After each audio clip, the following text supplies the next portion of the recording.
Welcome back. 50 years ago, on November 10th, 1975, the Edmund Fitzgerald vanished into the dark, churning waters of Lake Superior.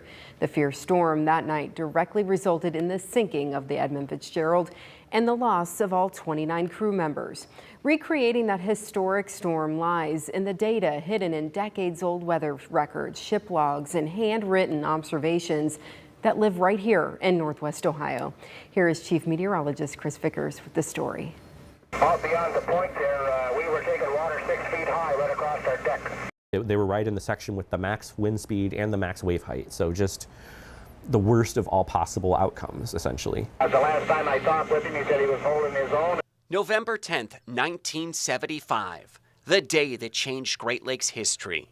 To understand and recreate the historic storm that ultimately sunk the Edmund Fitzgerald, I visited the archives at the BGSU Jerome Library, the only place that houses official weather records from the long-closed National Weather Service here in Toledo and handwritten ship logs.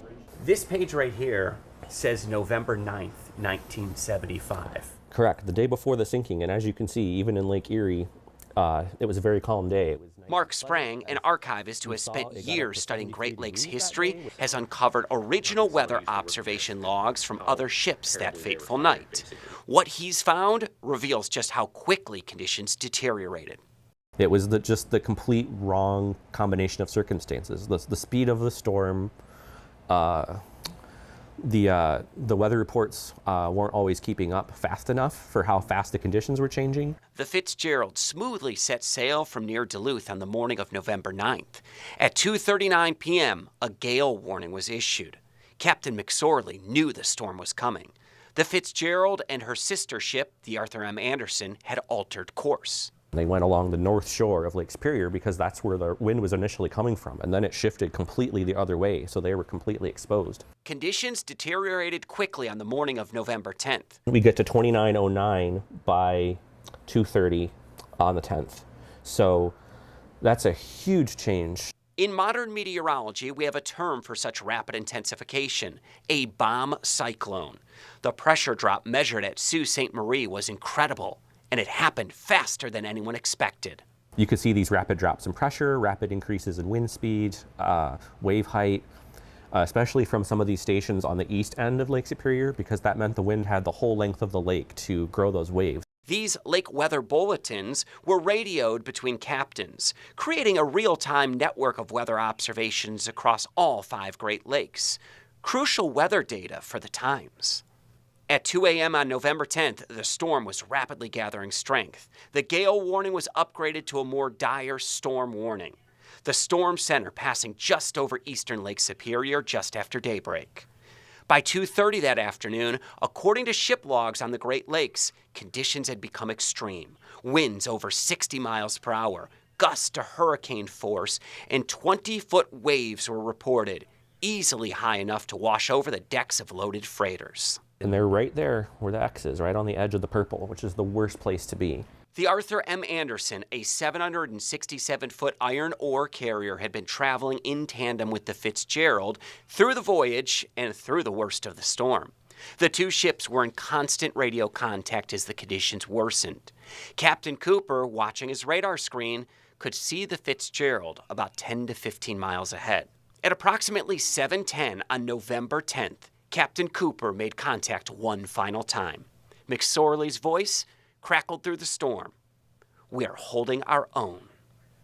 Those would be the last words anyone would ever hear from the Edmund Fitzgerald. Minutes later, at the peak of the storm, in the midst of a heavy snow squall and a series of massive rogue waves, the Fitzgerald vanished from the Anderson's radar. No distress signal, no survivors. The Fitzgerald sank suddenly in Canadian waters just north of Whitefish Point. Now in 530 feet of water, where it rests as a gravesite and memorial to this day. Wow, Chris joins us here now to talk a little bit more about this. So the sister ship made it? Made it through, and actually the Arthur M. Anderson went on to have a very successful shipping career for decades and decades. And it was the ship that was in tandem with the Edmund Fitzgerald that night and really faced the worst of the storm, which in the data that I recovered really peaked the moment the Edmund Fitzgerald sunk on the night of November 10th, 1975. And it's really interesting to see that, yes, conditions can deteriorate quickly, even with all of the computers, software that you all have, and all of the tools and all of these things. Yes, this was 50 years ago, but still, these things can happen. The thing that was so striking to me, Amanda, was actually going through the ship logs, because these were handwritten ship logs. I could actually feel the emotion of the person that was taking the observation at that time, because they were writing, and you could actually see in some of the instances their handwriting, which was very, very detailed and very neat, usually kind of deteriorated a little bit in the height of the storm. And I could only imagine why, because you're in a ship that's being battered by 20, 25, even potentially 30-foot waves. I could really feel the emotion coming through those pages, and I thought it was just truly incredible.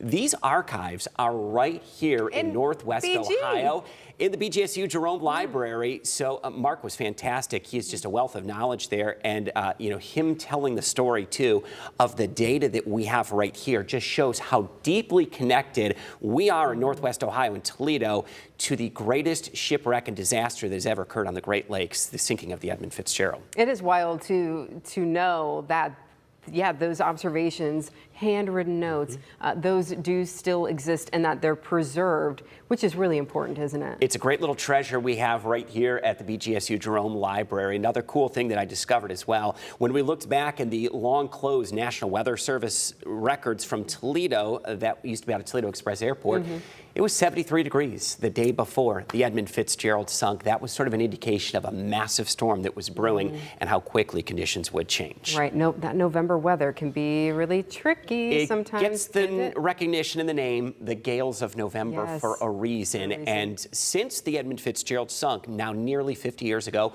we have not had a loss on the Great Lakes of a ship that large or that significant. A lot of that goes to the advances in weather technology that we have today. McSorley and Cooper, they knew that storm was coming, but really only had about a 24-hour heads up to it.